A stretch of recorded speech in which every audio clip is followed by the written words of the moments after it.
Amigas, estamos aqui mais uma vez para mais uma conversa sobre as coisas importantes da nossa fé católica. É uma alegria nos encontrarmos mais uma vez. E eu quero explicar que hoje vamos conversar sobre a Santa Missa. A Santa Missa, que é o ponto mais alto da nossa fé católica.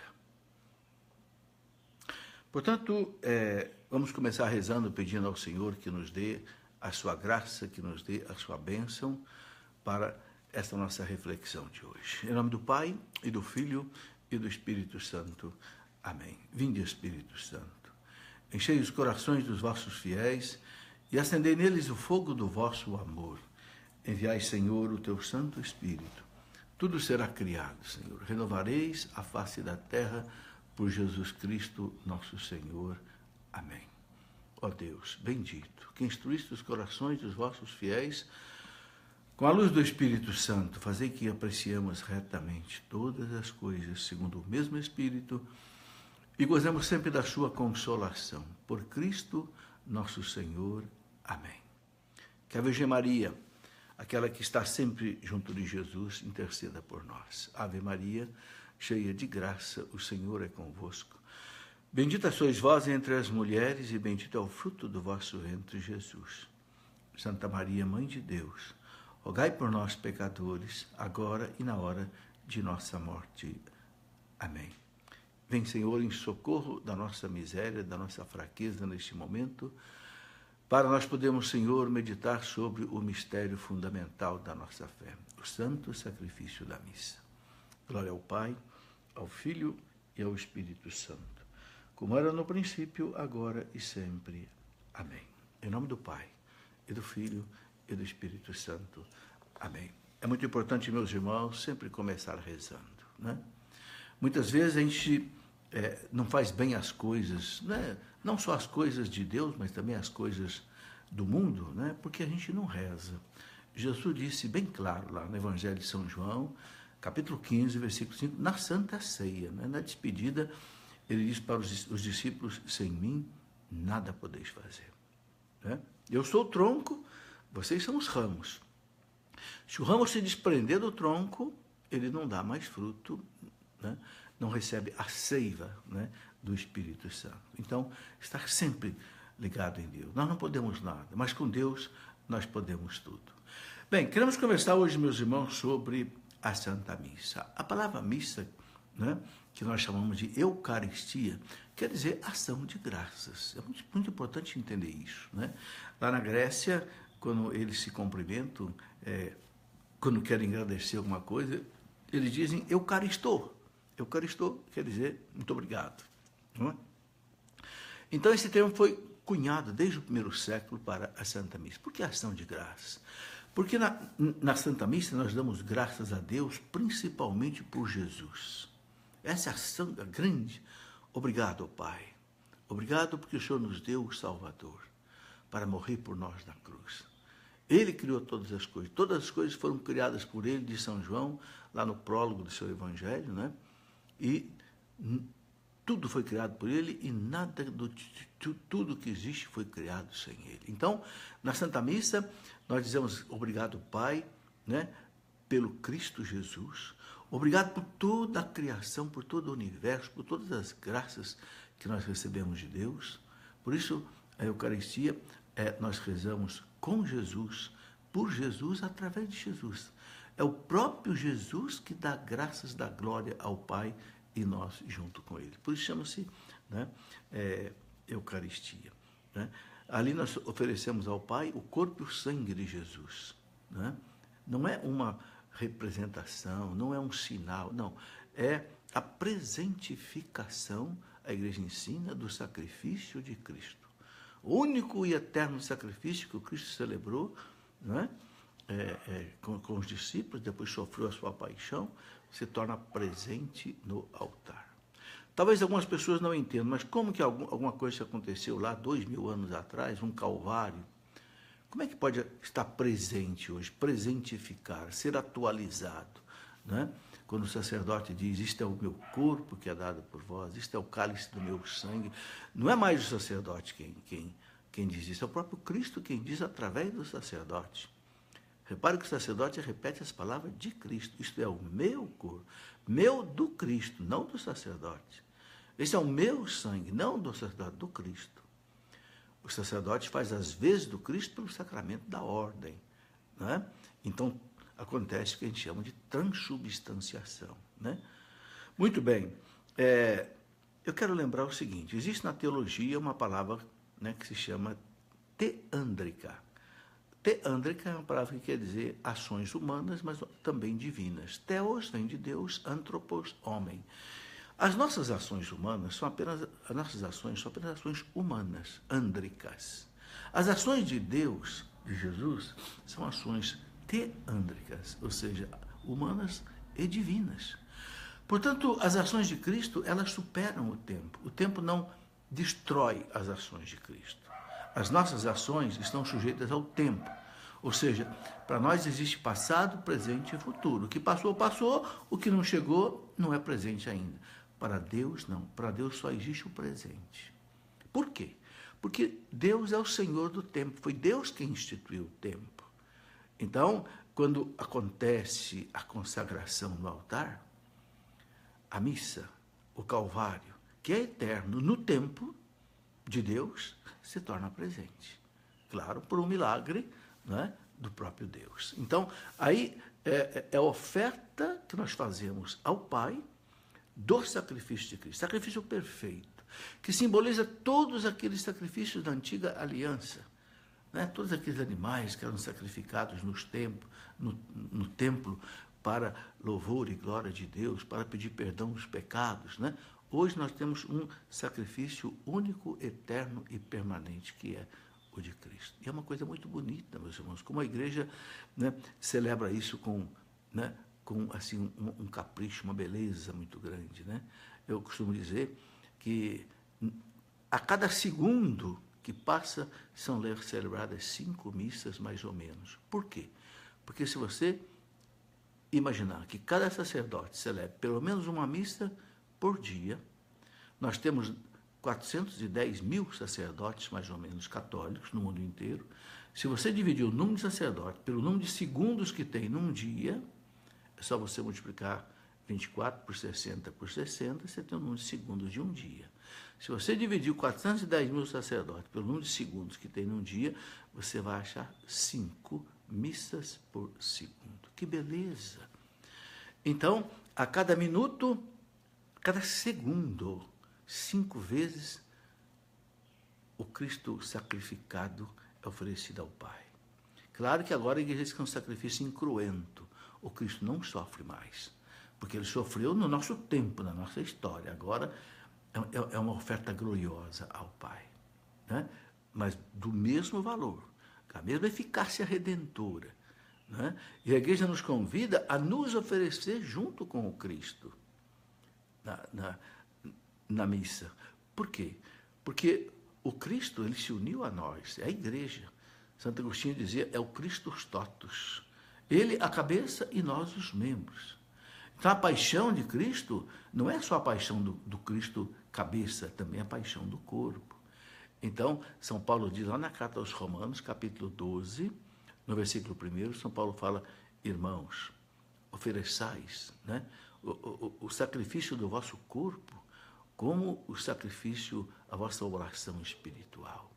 Ou seja, a igreja nos convida, né, por exemplo, no ofertório, a colocar ali, né, com o pão, com o vinho, com o cálice, todos os nossos sofrimentos, nossas lutas, nossos problemas, né, como uma oferta a Deus junto com o sacrifício de Cristo pela salvação da humanidade, pela nossa salvação, pela salvação de todos. Muito bem, vamos caminhando com essa nossa reflexão. Você pode ir mandando aí a sua pergunta se você quiser. Eu convido você também a compartilhar com outras pessoas, porque este é um assunto bastante importante. Né?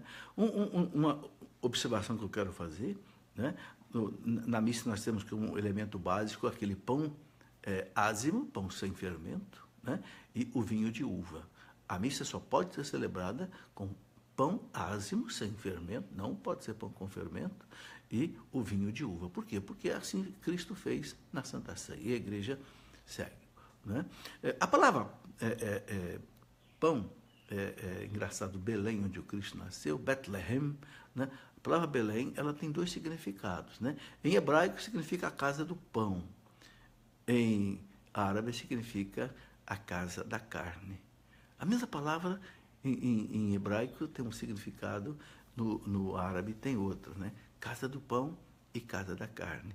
O Cristo transformou o pão na sua carne, né? Transformou o vinho no seu sangue. Interessante que nas bodas de Caná, ele transformou água em vinho, mostrando o seu poder divino. Ali ele mudou, né, a substância da água em vinho e mudou também a espécie da água em vinho, mostrando o seu poder divino, né? Ele mostrou que tinha poder sobre o seu corpo, andando sobre as águas, mostrou que ele tinha poder sobre o pão, multiplicando os pães. Então ele tem poder de transformar o pão no seu corpo. Porque ele tem poder sobre o pão, tem poder sobre o seu corpo. É Deus. Aí, né, acontece então a transubstanciação. O pão se transforma no corpo de Cristo, né? A gente não deve dizer Cristo está na hóstia. Não, Cristo é a hóstia. É diferente. Quando você pega a hóstia, você toca no corpo de Cristo. Ok? Quando você bebe aquele vinho, você bebe o sangue de Cristo. Só que ele está ali escondido, nas espécies. Eu quero explicar isso com um pouquinho de detalhe. É interessante você perceber. A igreja diz que tem duas coisas, né, na hora da consagração: a espécie e a substância. A substância é que faz o ser aquilo que ele é. Por exemplo, nós, pessoas humanas, nós não somos, o que caracteriza cada um de nós não é nós sermos branco ou negros, alto ou baixo, gordo ou magro, não. Ter dois olhos, não, os animais também têm dois olhos. Ter dois ouvidos, também não, os animais têm dois ouvidos. O que caracteriza então o ser homem? Aquilo que eu não vejo, ou seja, a minha inteligência, minha liberdade, vontade, consciência, memória, ou seja, a alma. É a substância. A substância você não vê. O que você vê é a espécie, ok? Ou também chamado de aparências. Então, quando você tem o pão e você tem um vinho, você tem as aparências de pão e de vinho, que é o gosto, a cor, o cheiro, o tamanho, o peso, etc. Ok? Quando acontece a transubstanciação, acontece o quê? Uma mudança da substância que você não vê, do pão e do vinho, no corpo e no sangue de Cristo. E Cristo fez esse milagre assim, para que nós pudéssemos receber a Eucaristia. Senão, se ficasse com espécie, né, continuasse espécie mesmo de carne ou espécie de sangue, a gente não poderia comungar. Mas ele quis, né, ser o próprio remédio e sustento para a nossa vida. Então fez esse milagre extraordinário. Eu vou dar aqui 3 exemplos que talvez possa te ajudar a entender. Nas bodas de Caná, o Cristo transformou água em vinho. Então ele mudou a espécie e ele mudou a substância. Mudou a substância por quê? Porque o vinho, a água deixou de ser água, passou a ser vinho. Mudou a espécie por quê? Porque a água mudou de gosto, passou a ter gosto de vinho. Então mudou também a espécie. Então mudou as duas coisas, a substância e a espécie. No milagre da multiplicação dos pães, ele mudou só o quê? A espécie, a quantidade. O pão continua sendo pão. Ele não mudou a natureza, ele não mudou a substância. No milagre da consagração, ele faz o quê? Ele muda só a substância. A espécie continua a mesma. O pão continua gosto de pão, o vinho continua gosto de vinho, mas mudou agora o quê? A substância, aquilo que a gente não vê. Aquilo que a gente não vê do vinho e do pão passa agora a ser corpo e sangue de Cristo. É assim que a igreja explica o milagre da transubstanciação. Bem, então, meus irmãos, a Santa Missa é o ponto fundamental da nossa fé. Todos os documentos da igreja, as encíclicas dos papas, especialmente o Papa João Paulo II, escreveu várias encíclicas, os documentos todos da igreja colocam isso para nós com muita clareza. A igreja ensina que a gente deve participar da Santa Missa principalmente com 4 intenções, né? Podendo colocar outras. Mas a primeira intenção é dar glória à majestade infinita de Deus, oferecendo o sacrifício perfeito, que é o sacrifício do próprio Cristo ao Pai, e ele oferece o sacrifício ao Pai, através do sacerdote. Então, é a maior oferta que a terra pode fazer a Deus, o sacrifício da missa, né? O grande Santo Ambrósio dizia: a missa é o sol da igreja. o sol da igreja. Bom, depois também a gente ali agradecer a Deus por todas as graças e dons que nós recebemos todos os dias de Deus. E que a gente não se dá conta disso. Estar vivo, poder falar, a saúde, o alimento, tudo, o ar, o mundo, né? Tudo é dom de Deus. Então, agradecer a Deus, tudo que nós recebemos, hoje, todos os dias da nossa vida. É a segunda intenção. A terceira intenção, pedir perdão pelos nossos pecados e também o sufrágio da nossa alma, né, por causa dos nossos pecados. A gente sabe que, né, só chegaremos ao céu, à comunhão com Deus, se a gente tiver perfeitamente santificado. Por isso que existe o purgatório, para, né, ficar livre das chamadas penas temporais. A missa diminui essas penas temporais. Okay? E depois, a quarta intenção é suplicar a Deus as graças necessárias para que a gente chegue à vida eterna com Deus. A gente se salve, a gente chegue à vida eterna. Então, 4 intenções que nunca podem faltar. O louvor à majestade divina, o agradecimento por todos os dons recebidos a cada dia, o pedido do perdão dos pecados, o sufrágio da alma, e 4, as graças necessárias para a nossa santificação. Claro que aí não podemos colocar outras intenções, em honra e glória da Virgem Maria, de São José, dos anjos, dos santos, pela conversão dos pecadores, sufrágio das almas do purgatório, né? Que é a melhor oferta que se pode fazer para as almas do purgatório, a igreja ensina, é a missa e as indulgências. Mas a indulgência pressupõe também a missa, como uma das exigências para a indulgência. Bom, então isso tudo é muito importante. A missa, ela tem vários nomes, com o objetivo de fazer a gente entender um pouco do mistério, né? Então, por exemplo, ela é chamada de ação de graças, já falei por quê, né? Onde toda a criação e toda a humanidade é oferecida ao Pai, por Cristo, com Cristo, em Cristo, né? O sacerdote diz, no final da oração eucarística, né?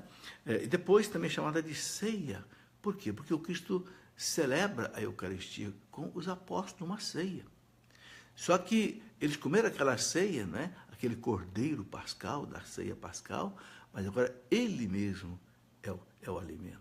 Então se chama de ceia, ceia eucarística, né? Chamado também de banquete, por isso, né? De núpcias, né? Porque o Cristo celebra com a igreja as suas núpcias.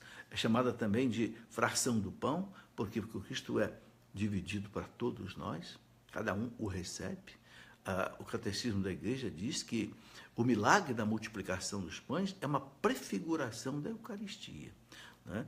Por isso a missa é chamada também aí de, né? Depois é chamado de memorial da paixão, morte, ressurreição, ascensão de Cristo ao céu, porque na missa torna-se presente a paixão, morte, ressurreição e ascensão do Cristo ao céu. Por isso que depois que o sacerdote ele conclui, né, a consagração, diz: eis o mistério da fé, né?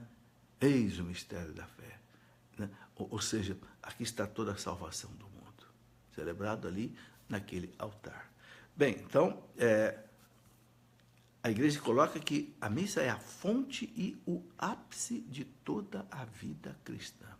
Toda a vida cristã se encerra na Santa Missa. Por isso, meus irmãos, todos que puderem devem participar da Santa Missa. Nunca deixar, até durante a semana.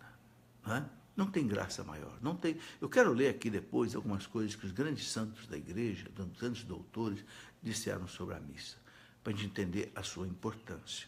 Né? Bom, a missa também, ela tem uma lembrança lá do Antigo Testamento, aquela Arca da Aliança, né?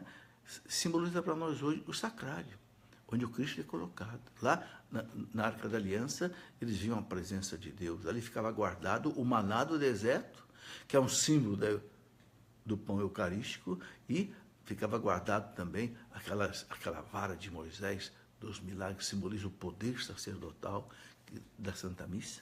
Né? Depois nós temos também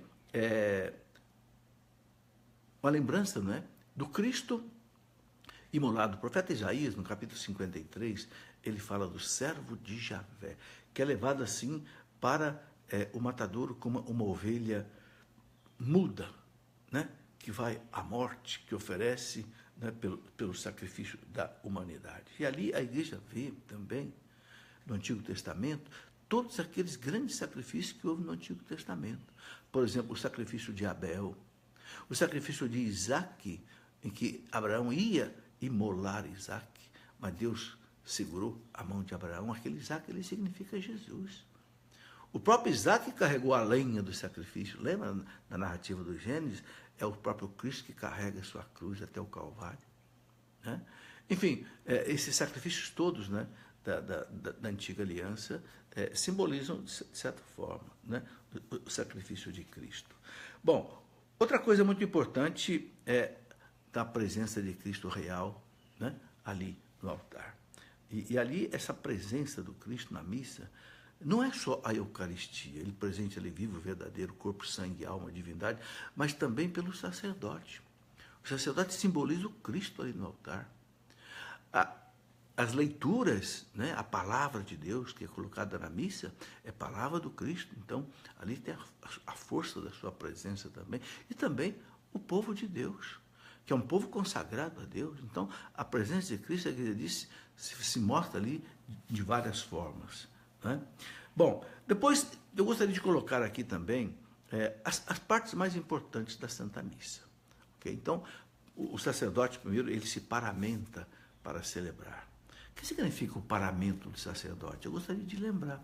O sacerdote coloca primeiro, e antigamente isso era feito com muito mais rigor do que hoje, é que demorava muito, então o Concílio Vaticano II eliminou algumas partes. O sacerdote, enquanto ele se paramentava, ele ia rezando. Porque cada peça do paramento da missa tem um significado. Então, por exemplo, quando o sacerdote coloca aquela alva branca, a túnica branca, é a túnica do Cristo. Né? Quando ele coloca a estola, né? Aquela estola significa aquela corda que colocaram no pescoço de Cristo e o arrastaram no Calvário. E também significa o poder sacerdotal. Ok? Né? A casula que o sacerdote coloca, aquela capa mais bonita por cima, significa o manto de Cristo. Né? Enfim, é o Cristo, né, que está assim vestido para o seu sacrifício. Quando o sacerdote sobe ao altar, é o Cristo que sobe o Calvário. Esse é o sentido do sacerdote subir ao presbitério, que é o lugar mais alto da igreja, é o Cristo que sobe. Quando ele beija o altar, ele chega e beija o altar, significa o quê? Aquele beijo que Jesus recebeu de Judas, o beijo da traição, significa também o beijo que nós damos em Cristo pelos nossos pecados, o beijo da humanidade inteira. Entende? Tudo na missa, meus irmãos, tem um significado preciso. Por isso que a liturgia precisa ser celebrada com carinho, com gosto, com significado. Por isso é muito importante a gente entender isso. Eu escrevi um livro para entender e celebrar a liturgia, onde eu explico tudo com detalhe, o sentido da liturgia, o sentido de cada objeto da missa. Eu vou falar alguma coisa aqui, o sentido das vestes, né? Por que o sacerdote usa o branco, no dia de festa dos santos? Então, branco. O vermelho, quando é um santo mártir, é o sangue. Também na Semana Santa, né?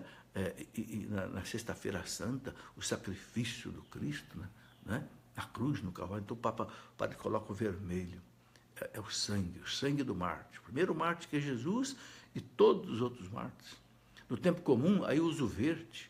Por quê? Porque o verde é a natureza. O verde é ecológico, né? Você repara que a natureza toda é verde. Por quê? Porque o verde, inclusive, a física mostra, pelo comprimento da onda eletromagnética que o verde reflete, é a onda que mais acalma a vista. Então, por isso, Deus fez o mundo todo verde. Então, o verde é o tempo comum da Santa Missa.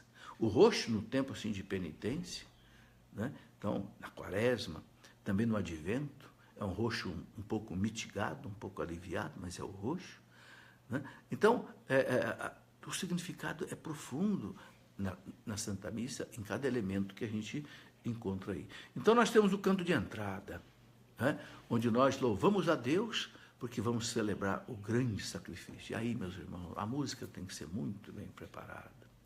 A música na Santa Missa, a igreja chama a atenção, tem que ser uma música preparada, bem ensaiada, cantores afinados. E outra coisa, não é o cantor cantar sozinho, é o cantor cantar com a Assembleia.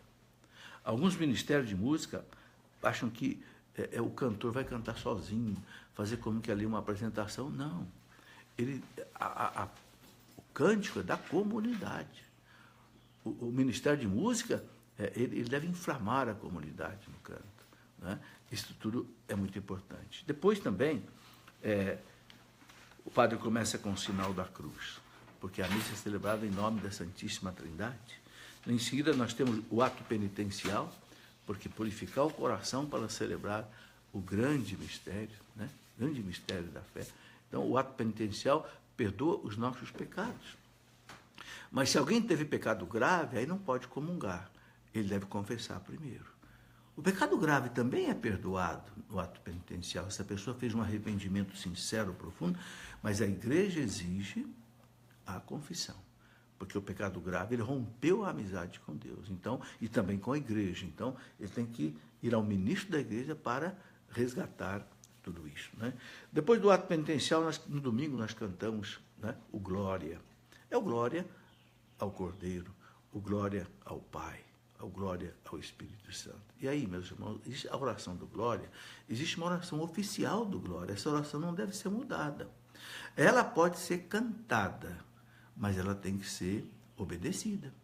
Por quê? Porque o Glória aí é um Glória específico à Santíssima Trindade. Tá? Depois do Glória, nós temos aquela oração da coleta, onde nós colocamos todas as nossas intenções. Quando o padre diz, oremos, aí ele deve esperar um pouco, o povo colocar suas intenções particulares. Por quem que ele oferece essa missa? Por quem as intenções, né? A oração da coleta, que sempre termina por Cristo nosso Senhor. Ou seja, oferecemos ao Pai, pedimos ao Pai, suplicamos ao Pai em nome de Jesus.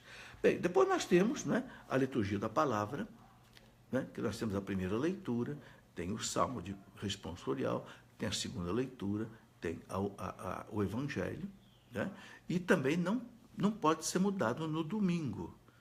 Né? Pode ser mudado durante a semana. Uma atividade específica, né, pode ser mudada uma leitura, mas no domingo não pode. Ok? Sabemos que a igreja dividiu, né, as leituras em 3 partes, o ano A, ano B e ano C, durante a semana, mas nos domingos repete. Né? Então, deve ser observado. O salmo, por exemplo, responsorial, ele não pode ser substituído por um cântico qualquer. Não, o salmo pode ser cantado, mas no domingo tem que ser o salmo previsto. Por quê? Porque o salmo ele está relacionado com a primeira leitura, com a segunda e com o evangelho. Porque a igreja coloca uma sintonia nas leituras. Uma completa a outra. Primeira leitura, o salmo, segunda leitura, o evangelho se completa. E aí o padre faz a homilia. Né? Por que é o padre que tem que ler o evangelho? Ou o padre ou o diácono. Não pode ser um leigo. Ler o evangelho. Por quê? Porque é o Cristo que prega. E o Cristo, o poder de Cristo vem pelo sacramento da ordem, que o diácono tem e o sacerdote tem em graus diferentes. E por que a homilia tem que ser o padre que tem que fazer? Não pode ser um leigo também. Por quê? Porque é o Cristo que prega. Esse é o sentido do padre fazer a homilia. Né? Não é só porque o padre é mais preparado, porque o padre estudou teologia e tal, e o leigo não. É porque ele ali representa Cristo. Age em persona Christi capitis, diz a igreja. Em pessoa Cristo cabeça. Ok? Então, o leigo não pode fazer homilia na missa. O leigo pode fazer uma meditação, quando, por exemplo, a paraliturgia, quando não há padre para celebrar, não tem missa, então faz a celebração da palavra. Aí o leigo pode ler a leitura, pode fazer a meditação, mas sendo missa com o sacerdote, tem que ser aí o sacerdote. Bom, e a igreja ensina o seguinte, que a homilia, o sacerdote deve se ater ao sentido da liturgia. Explicar o evangelho para o povo, explicar as leituras para o povo, o sentido profundo, tirar uma reflexão, fazer o povo crescer. Né? Papa João Paulo II falou muito claro para os bispos do Brasil uma vez, a homilia não pode ser desvirtuada, ou seja, levar né, para o campo da política, levar para o campo não sei do que, outras coisas. Não, centra no Evangelho. Evidentemente, vai haver algumas correlações com a vida, com as necessidades, mas vinculadas, correlacionadas com as leituras. Né? Bem, depois nós rezamos o credo no domingo, que é o símbolo da nossa fé, aquilo que nós cremos. Né? Ok? O credo, depois do credo temos a oração dos fiéis, onde nós suplicamos a Deus as nossas necessidades. Né? E depois também rezamos aí, né? Depois temos aí toda a consagração, chamada oração eucarística. Né? O padre invoca a descida do Espírito Santo sobre as ofertas. Né? Antes é feito o ofertório. Eu queria lembrar que no ofertório, o padre faz duas orações que normalmente nós não percebemos, porque quando o padre faz essas orações, se canta o cântico do ofertório, não é? Que deve ser um canto de oferta. Mas o padre faz uma oração muito bonita, que muita gente não percebe. Quando ele levanta o pão e diz, né, bendito sejais Deus do universo pelo pão que recebemos da vossa bondade, fruto da terra e do trabalho do homem, e que agora vai se transformar no corpo de Cristo. Veja, damos graças pelo pão, fruto da terra, da bondade de Deus e do trabalho do homem, que agora nós oferecemos. Ou seja, aí você oferece toda a criação a Deus, no pão. Também no vinho. Te damos graças ao Pai pelo vinho, né? Fruto da terra, do trabalho do homem, né? Que agora será para nós. Mesma coisa. Então, e nós dizemos, bendito seja Deus para sempre, no final dessa oração. Só que normalmente está cantando o cântico do ofertório, as pessoas, o padre faz essa oração, muita gente nem ouve ele fazer. Bom, temos aí, depois da consagração, existe a chamada epiclese, que é aquela oração em que o padre invoca a descida do Espírito Santo para transformar o pão e o vinho no corpo de Cristo, porque é o Espírito Santo que faz isso. Quem faz a transubstanciação na missa é o Espírito Santo. Ele, pela ação do Espírito Santo, é que acontece, só Deus pode fazer isso, esse milagre. Né? Então temos aí a consagração, depois rezamos o Pai Nosso, né? Que é a oração dos fiéis, da comunidade. Né? Depois temos, antes da distribuição da Eucaristia, o abraço da paz. E os documentos da igreja dizem que o abraço da paz significa o quê? Não é uma reconciliação com os irmãos, não é um momento assim de pedir perdão. Não, o abraço da paz significa a unidade da igreja. Vamos receber o Cristo, ok? Então, o sentido do abraço da paz. E o abraço da paz também, o documento do Papa João Paulo II, chamado Redemptione Sacramentum, sobre a Santa Missa, como a missa deve ser celebrada, etc., diz o seguinte, que o abraço da paz deve ser dado à pessoa que está à minha direita, à minha esquerda, sem sair do lugar.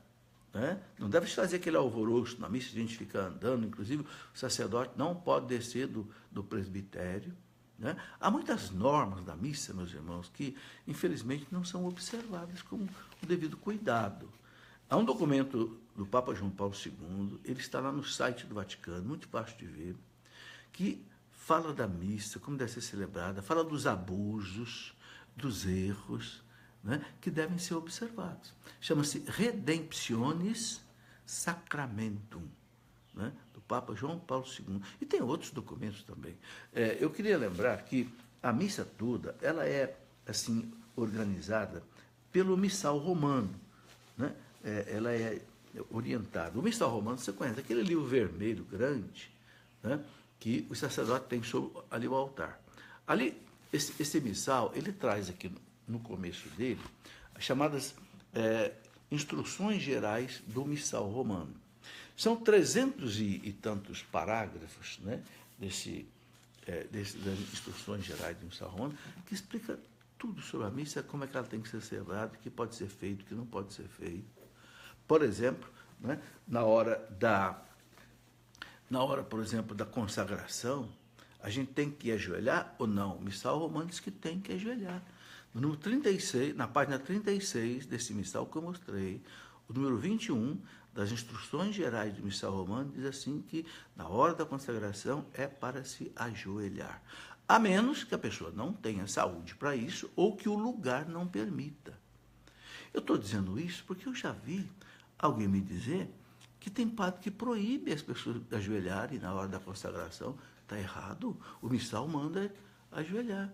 Então, eu penso que, se algum sacerdote disser isso, eu acho que você, com jeito, com carinho, vai lá no Missal Romano, página 36, a instrução número 21, o Missal está mandando, e o Missal é aprovado pelo Papa.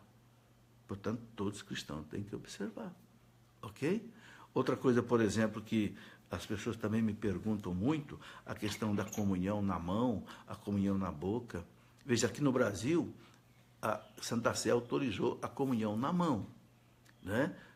Quem comunga na mão deve fazer um trono assim, com as duas mãos, né? Uma em cima da outra, para receber o Rei da Glória. Não é pegar a Eucaristia assim da mão do ministro como fosse uma pinça, assim, não é isso. O missal diz certinho, fazer um trono assim com as duas mãos, recebe a hóstia aqui, né? E aí pega com a outra mão e comunga na frente do ministro, né? Inclusive ele diz olhando para o altar, porque o Cristo está ali presente também no altar. Bom, é assim que deve fazer. Outra coisa que nos documentos do Vaticano são muito claros. A pessoa pode comungar na boca se ela quiser, receber na boca, ok?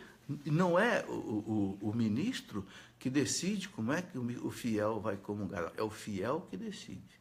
Se ele quer comungar recebendo na mão, se ele quer receber na língua diretamente, e se ele quiser, pode receber de joelho.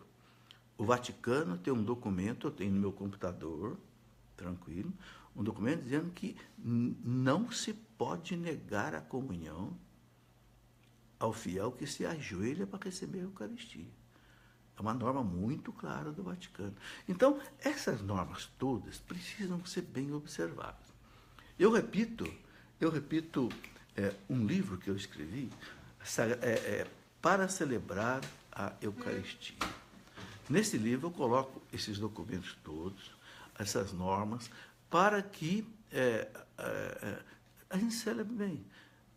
Eu não estou dizendo aqui para ninguém ficar aí brigando com o seu sacerdote, não. Mas se tiver alguma coisa que não está diante das normas, com carinho. Padre, olha, o senhor sabe disso. Sabe, gente, o sacerdote tem tantas coisas, o sacerdote tem tanta atividade, tem tanto serviço, corre tanto, que muitas vezes os próprios sacerdotes se esquecem, às vezes, ou às vezes nem pode ler tudo que a igreja publica, né? Então, muitas vezes, pode acontecer. Mostra para o padre, com carinho. Padre, por exemplo, uma das coisas interessantes que o documento do Papa João Paulo II diz, é um documento da Sagrada Congregação da Fé do Vaticano que o Papa João Paulo II aprovou, a Redemptionis Sacramentum. Quem distribui a Eucaristia, em primeiro lugar, deve ser o padre. Por quê? E, inclusive, o documento diz assim que os ministros extraordinários da Sagrada Eucaristia devem ser o mínimo. Por quê? Porque o ideal é que todos os fiéis comungassem com o padre. Por quê? Porque o padre representa Jesus Cristo.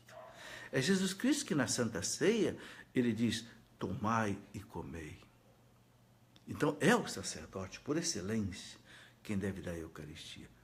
Não está certo o sacerdote ficar sentado lá no altar e mandar os ministros distribuir. Não, ele tem que ser o primeiro a distribuir. Claro que o sacerdote não tem saúde. Né? E aí, o documento diz que deve-se usar o número mínimo de ministros, só aquele mesmo. Né? Claro que em muitos lugares tem que usar muitos ministros. Né? As missas com milhares de pessoas, é para isso mesmo que eles autorizam, não tem nada errado nisso. Ok? Bom, então, esta é uma outra coisa. Eu gostaria também de lembrar aqui algumas outras coisas importantes ligadas à missa. Por exemplo, as nossas posições. A posição de pé significa o quê? Uma posição, assim, da pessoa que foi libertada por Cristo, do pecado, da morte, de pé. E significa também a disposição de cumprir aquilo que o Cristo manda. Então, quando é lido, por exemplo, o Evangelho, então eu fico de pé. O que significa isso? Estou disposto, Senhor, a ouvir a Tua palavra, como um homem livre, que o Senhor me libertou da morte e do pecado pela Sua cruz, livre e estou disposto a ouvir e a cumprir a Tua palavra. Segundo, sentado é a posição de alguém que ouve. A igreja lembra Marta e Maria, né? Maria que ficava sentada aos pés de Jesus, né? Ouvindo Jesus. Então, a posição sentada é a posição de quem ouve, de quem medita, de quem aprende. Né? E depois também, de joelho, é a posição de adoração. A posição, por excelência, da adoração, de alguém que se sente pequeno e que Deus é tudo, e Ele é nada. É a posição do humilde, a adoração é o joelho. Né? Alguém disse que um homem é grande quando ele está de joelho. Né? É verdade. Bem, aqui está o livro que eu falei, né, para entender e celebrar a Eucaristia. Esse livro aqui nos ajuda a compreender todas essas partes que eu já falei até aqui agora. Bem, meus irmãos, são muitas coisas que nós temos para conversar sobre a Santa Missa, mas vamos lá. Eu tenho aqui já algumas perguntas que eu quero, então, já ir a elas, porque é muito importante responder as perguntas das pessoas. Então, vamos a elas agora por uns instantes. Aqui eu tenho a pergunta do José Bernardino. Professor, que reforma litúrgica seria essa que o Santo Padre se refere? Bom, a reforma litúrgica foi feita no Concílio Vaticano II. Né? Nós tivemos no Concílio Vaticano II uma reforma litúrgica, saiu um documento do Concílio Vaticano II chamado Sacrosanctum Concilium, onde, por exemplo, alterou, né, algumas coisas. Por exemplo, a missa só em latim. O concílio autorizou com o Papa que a missa pudesse ser celebrada no vernáculo, ou seja, na língua de cada povo. Então, passou a ser celebrado em português aqui no Brasil e assim por diante. Então, a reforma trouxe uma série de mudanças. O padre celebrava a missa de costas para o povo. Não é de costas para o povo, é de frente para Deus. Esse é o sentido. Né? Então, ficou autorizado que o padre voltasse para a comunidade. Não é que ele vira as costas para Deus, é para ele poder se comunicar melhor com a comunidade. Então, a reforma litúrgica foi a reforma feita no Concílio Vaticano II. Né? E que várias coisas... Quem é como eu, que já vivia no tempo do Concílio Vaticano II, assistia à missa antes de 1965 e assiste hoje, mas a missa é a mesma, não mudou nada. Alguns querem contestar a chamada missa de Paulo VI. Por que falam missa de Paulo VI? Porque foi o Papa Paulo VI quem encerrou o Concílio Vaticano II, aprovou todos os documentos do Concílio Vaticano II, aprovou a reforma litúrgica, então, fala em missa. Mas a missa é uma coisa só. É o sacrifício do Cristo. Não importa se é celebrado em português, ou em latim, ou em francês, ou alemão. É o sacrifício do Cristo. Né? Jesus disse bem claro, que vocês ligarem na terra, eu ligo no céu. Ninguém pode discordar disso. Querer discordar da reforma litúrgica do Concílio Vaticano II, infelizmente houve a discordância, né? De Dom Lefebvre, criou inclusive uma separação lamentável, né? Lamentável. Bom, aqui eu tenho a pergunta do Andrelli Carriel. Meu filho tem 17 anos, é vocacionado. Mas eu tenho receio porque eu ficaria sozinha. Isso me causa pânico, pensar que eu não poderia estar com ele todos os dias. Por favor, me indique um livro, o que devo fazer? Ele é meu bebê. André, Deus vai cuidar de você. Sabe? Deus é fiel, Deus é bom. Se seu filho é vocacionado ao sacerdote, tem vocação, deixa ele ir, você não vai ficar abandonado, pode ter certeza. Deus é maravilhoso, Ele não vai te deixar desamparado. Se você der um filho a Deus, não tenha dúvida que Deus não vai te desamparar de forma alguma, pode ter certeza. O próprio teu filho vai se preocupar com você. Agora, é um moço já de 17 anos. Você também não pode querer tê-lo ali como um bebê, como você diz que ele é meu bebê. Eu sei que você fala isso figurativamente, mas nós não criamos nossos filhos para nós criamos nossos filhos para Deus. Olha, eu tive 5 filhos, tenho 5 filhos. Eu vivo sozinho, eu moro sozinho. Por quê? Porque os 5 já se casaram, mas nem por isso eu sinto abandonado. Não, toda hora eles estão comigo. Tudo que eu preciso, ele me socorre. Então, fique tranquila. Entrega para Deus na fé. Você vai ver que você não vai ficar desamparada. Deus é fiel. Bárbara Lima, como a missa é o sacrifício de Jesus, devemos bater palmas na hora dos cânticos da missa? Bárbara, o missal romano não fala em palmas, em lugar nenhum. Eu já pesquisei isso, não fala em palmas. Então, vou ser sincero, eu prefiro não bater palma. Agora, está proibido? Não sei, o missal romano não fala. Então eu acho o seguinte, quem tem que decidir se pode bater palma ou não é a autoridade da igreja, o bispo. Eu tenho visto, tenho notado que o povo tem batido palma nas missas e que os bispos parece que têm ficado quieto. Então aquela história, quem cala consente, não é isso? Então o que estou vendo, o que está me dando a entender é que os bispos estão consentindo. Então eu não vou contestar, né? Agora o missal romano não fala em palmas, né? Bem, Felipe Nicoletti, boa tarde, Felipe. Aliás, esqueci de cumprimentar os ouvintes no começo do programa. Aproveita agora, o Felipe Nicoletti está me lembrando. Boa tarde a vocês todos, né? Gostaria de saber sobre as missas enculturadas. São permitidas pelo Santo Papa? Veja, o Papa João Paulo II, né, ele disse bem claro, a igreja não deve celebrar tal missa afro. Eu tenho documento do Papa João Paulo II sobre isso. Uma coisa que eu quero deixar bem claro, quando eu falo alguma coisa aqui, eu tenho documento guardado no meu computador. Claro, que amanhã a pessoa pergunta, pede a prova para mim, eu vou mandar. O Papa João Paulo II falou claro sobre as missas enculturadas. Missa é uma coisa só. É o sacrifício do Cristo que se torna presente no altar. O altar simboliza o corpo, o próprio Cristo. Porque o Cristo, ele é ao mesmo tempo a vítima, o altar e o sacerdote, né? Aquela toalha branca que se coloca sobre o altar, qual é o sentido daquela toalha branca? É aquele sudário que envolveu o corpo de Cristo. É o sentido da toalha branca. Por isso que o Cristo ali, o altar significa o corpo de Cristo, o altar cobre o corpo de Cristo, ele é o sacerdote e se imola. Então, é a vítima, é o sacerdote e é o altar, tudo ao mesmo tempo, né? Então, sabe, a missa é isso. Então, a missa não deve ser desvirtuada, né? Missa disso, a missa, quando se fala, por exemplo, missa de cura e libertação, é a missa com o objetivo da cura e da libertação. A missa pode ter intenções. O missal romano, no final dele, ele apresenta uma série de liturgias de missa para cada tipo de intenção. Então, por exemplo, missa para pedir chuva. Então, tem uma missa para pedir chuva, com orações adequadas a isso. Missa para pedir que Deus afaste uma peste que está dando doença, está ali. Missa para, né, pedir uma outra coisa. Então, a missa, podemos celebrar uma missa para pedir cura e libertação. É a intenção da missa, mas a missa é a mesma.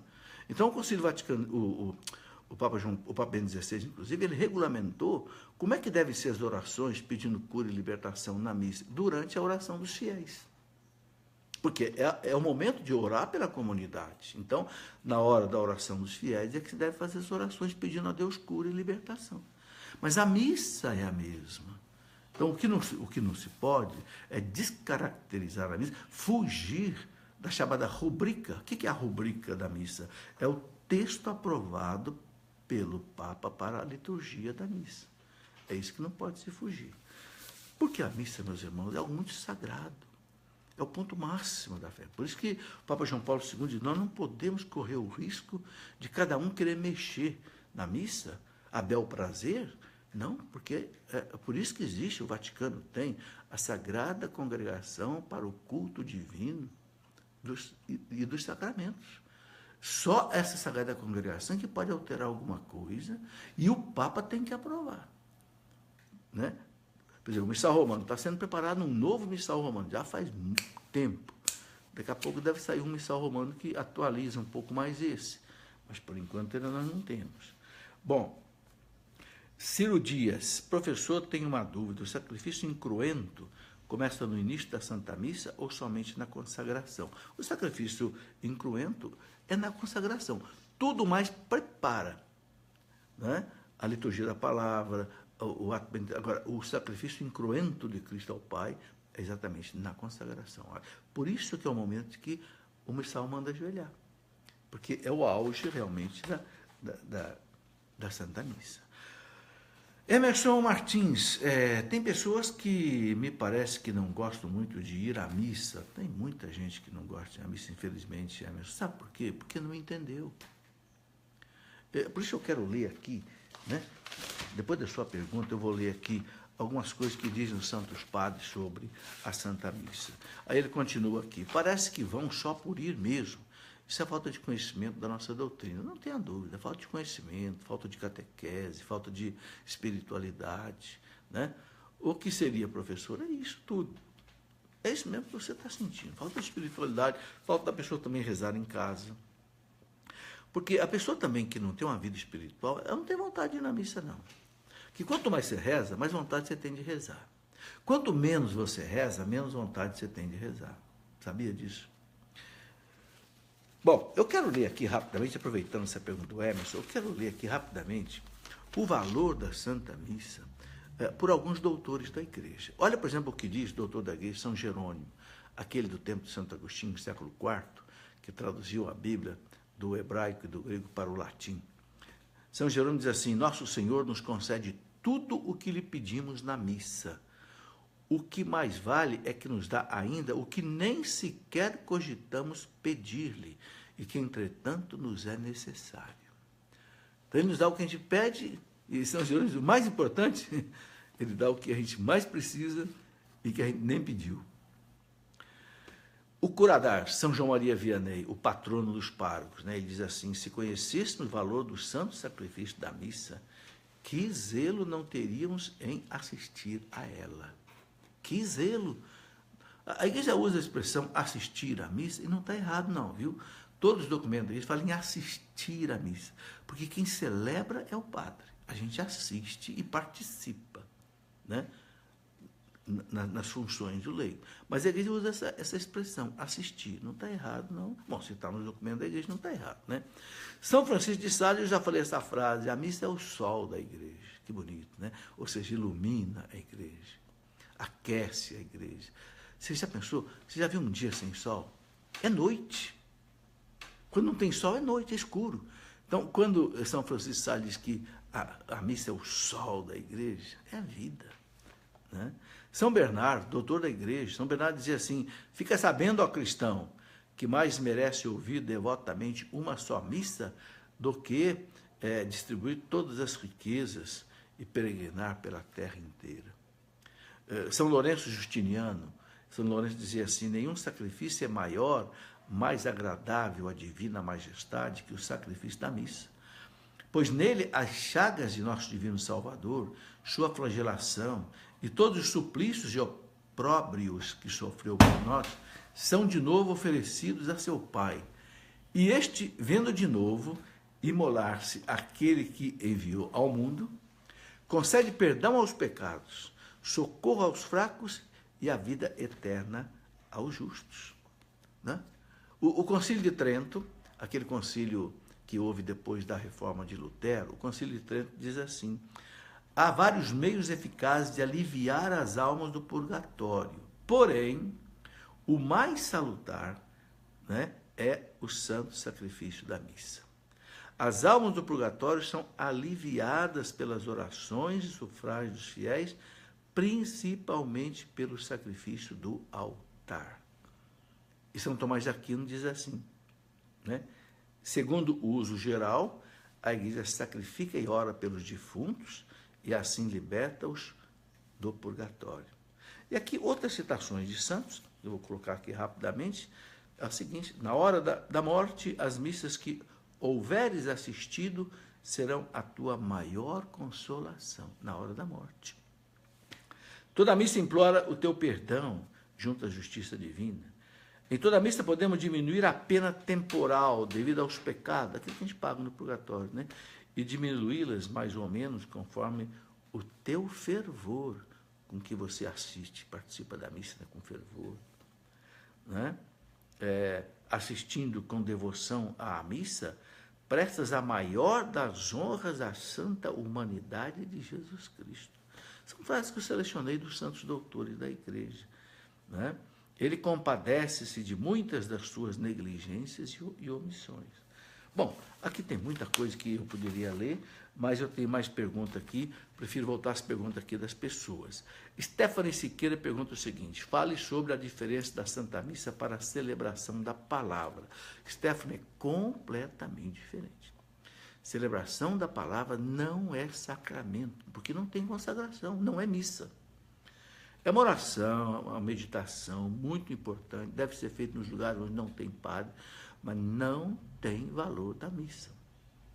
Então, no domingo, por exemplo, o catecismo da igreja diz que nós somos obrigados a assistir à missa no domingo, ou no sábado, não é?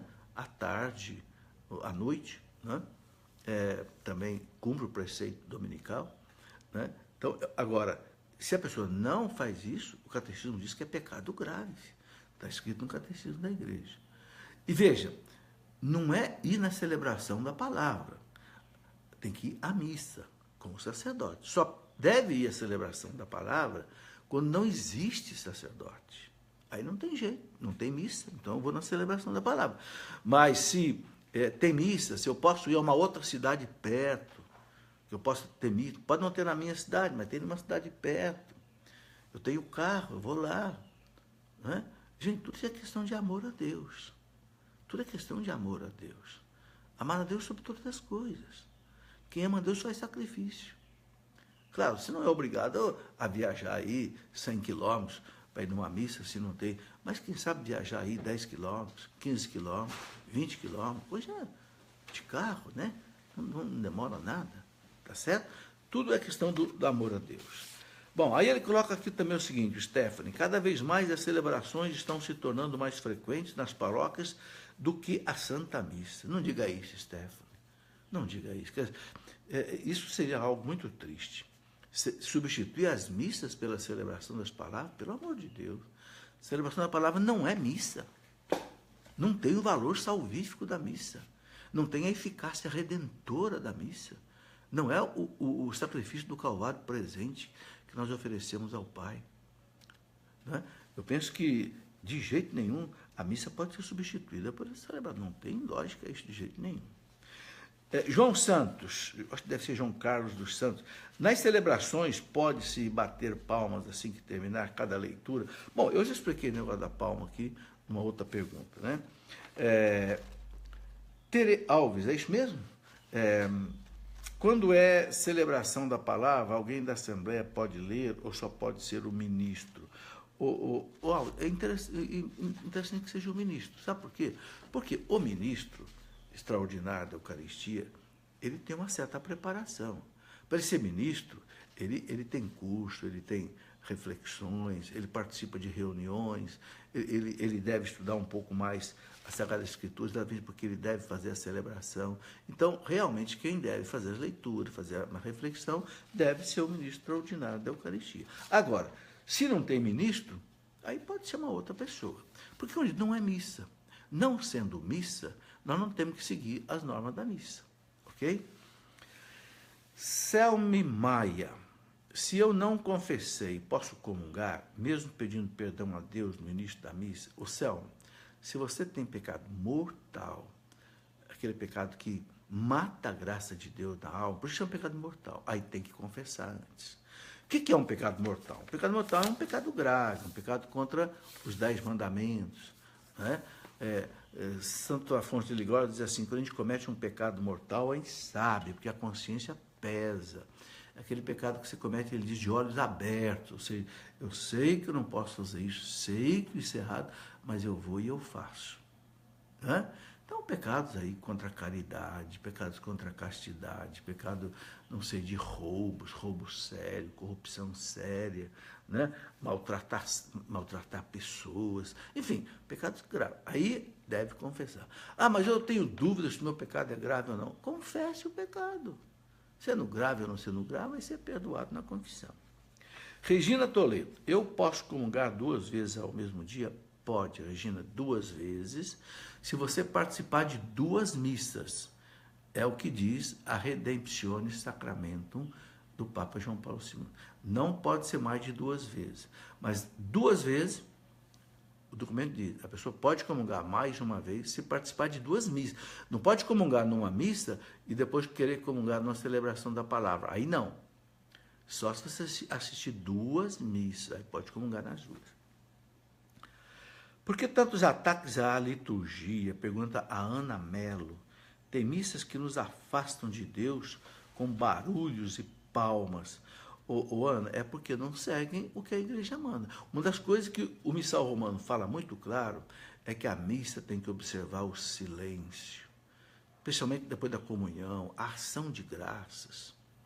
Sabe, o missal diz assim, a música deve ser tocada enquanto a Eucaristia é distribuída. Quando acaba de distribuir a Eucaristia, o missal diz silêncio. Aí tem que rezar, fazer ação de graça. Meus irmãos, como é importante a ação de graça. Jesus está na nossa alma, ele vem para mim. Santa Teresinha diz assim, Jesus, agora o Senhor é meu. Quem mandou o Senhor vir aqui para mim, ao meu coração? O Senhor é meu. O Senhor visita na minha casa agora, então eu vou ficar com o Senhor. Então, a ação de graça, meus irmãos, é o momento de adorar o Senhor. Adoração íntima, sua. É o momento de louvar o Senhor, de agradecer, de pedir as graças que você precisa para você, para sua família, seus problemas. Mas, infelizmente, meus irmãos, nós temos pressa. As pessoas não fazem ação de graças. Às vezes, nem 5 minutos. A igreja ensina que durante pelo menos 10 minutos, a Eucaristia ainda está no nosso organismo sendo dissolvida. Porque enquanto existe a espécie de trigo no organismo, enquanto a nossa digestão não dissolveu o trigo, o Cristo está presente, corpo, sangue, alma e divindade. Quando não é mais trigo, quando os enzimas e ácidos da digestão já dissolveram a hóstia, não há mais trigo, então Cristo não está mais ali. Mas aí ele fica pelo Espírito Santo. Aí passa a ser uma presença pelo poder do Espírito. Mas durante uns 10 minutos, o Cristo em pessoa, está aqui. Então são 10 minutos de ouro. São os melhores 10 minutos do seu dia. Em que pessoalmente você tem Jesus com você, você pediu o que você quer, você precisa. Mas infelizmente nós temos pressa. Parece que dá uma formiga no corpo, né? A pessoa quer sair. Né? Tem uma história interessante de São Felipe Neri, né? Que tinha um homem que comungava e ia sair da igreja. Um dia São Felipe Neri foi ficando aborrecido com aquilo, chamou 2 coroinhas e disse, olha, vou fazer o seguinte, quando aquele homem sair para a rua, logo depois da comunhão, cada um de vocês, coroinha, os 2, pega uma vela acesa e sai andando do lado dele na rua. E os coroinhas fizeram isso. Quando o homem viu, o homem ficou assustado, não entendeu. Que é isso? Não, é o padre Filipe que mandou. Por quê? Não sei, o padre mandou. O homem voltou lá conversar com o padre. Por que o senhor mandou esses 2 coroinhos com 2 velas acesas assim? Não, é porque o senhor levou o Santíssimo para a rua e a norma da igreja diz que quando o Santíssimo sai em procissão na rua tem que ter 2 velas acesas. São Felipe Neri era muito engraçado. Aí explicou, nunca mais o homem deixou de fazer ação de graças. Os santos têm essas tiradas, né? Cida Araújo, tem padre que não distribui a Eucaristia. Por quê? Ô Cida, sabe, eu acho que o padre não sabe. Talvez esse padre não tenha lido na Redemptione Sacramento, onde o documento diz que o padre deve ser o primeiro a distribuir a Eucaristia, representando o próprio Cristo. Que na Santa Ceia diz para cada discípulo, tomai e comei. Então, por favor, não vamos sair brigando com os padres por aí. Mostra para ele o documento, padre, olha aqui. Sabe, gente, com carinho, a sós, né? Sem ficar falando para ninguém. Ok? Bom, eu quero encerrar. Para encerrar, eu quero mostrar aqui rapidamente alguns livros que podem ajudar as pessoas a entender um pouco mais, porque teria muita coisa ainda para falar. Eu já mostrei esse livro, Para Entender e Celebrar a Eucaristia, né? Para se confessar, como comungar, é um livro também que ajuda. O Dr. Scott Hahn escreveu um livro muito bonito sobre a Eucaristia, O Banquete do Cordeiro. Né? Eu escrevi um livro, que é uma síntese dos ensinamentos de São Pedro Julião e Imar, né? O Segredo da Sagrada Eucaristia. Né? Há também um livro para explicar a missa para as crianças, que foi escrito pelo Felipe Santos, que é filho do Dunga, e eu o ajudei, inclusive. É um livro todo com figura para criança, com textos explicando a missa em cada parte da missa. Né? É um livro muito bom para as crianças também terem gosto pela missa, aprender a missa. Bom, eu quero mostrar, para encerrar esse programa, 2 livros que eu lancei esta semana. Um deles é esse, As Consequências da Pornografia. Meus irmãos, você está vendo aí na capa desse livro as mãos amarradas e um mouse aí, né? Porque a pornografia hoje ela é altamente distribuída gratuitamente pela internet, né? Nos computadores, nos iPhone, nos iPad, e está causando um flagelo. Para você ter ideia, eu vou dar aqui só um dado. O estado americano de Utah, o governador de Utah declarou problema de saúde pública a pornografia no estado de Utah, nos Estados Unidos, devido ao grande número de jovens altamente perturbados com esse problema. Ok? Então eu escrevi esse livro, né, sobre a pornografia para mostrar o perigo e aí a importância dos pais acompanharem isso aí.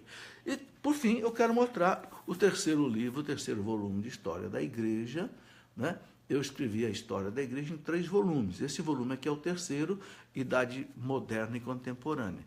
Já tinha escrito a Idade Antiga, a Idade Média e agora a Idade Moderna e Contemporânea. Quem quer estudar a História da Igreja, é mais ou menos aí 500 páginas cada volume, para aprender a história da Igreja, que é muito importante para nós, né, que somos católicos. Muito obrigado a você que me acompanhou até agora, pedindo a Deus que nos dê a sua graça, que Deus nos dê a sua bênção a você, a toda a sua família, ok? Muito obrigado, boa tarde a você, tenha um bom final de semana. Amanhã, se Deus quiser, às 8h da noite, nós estaremos de novo aqui com mais uma conversa, que vai ser noticiada aí no nosso Facebook. Em nome do Pai, e do Filho, e do Espírito Santo. Amém.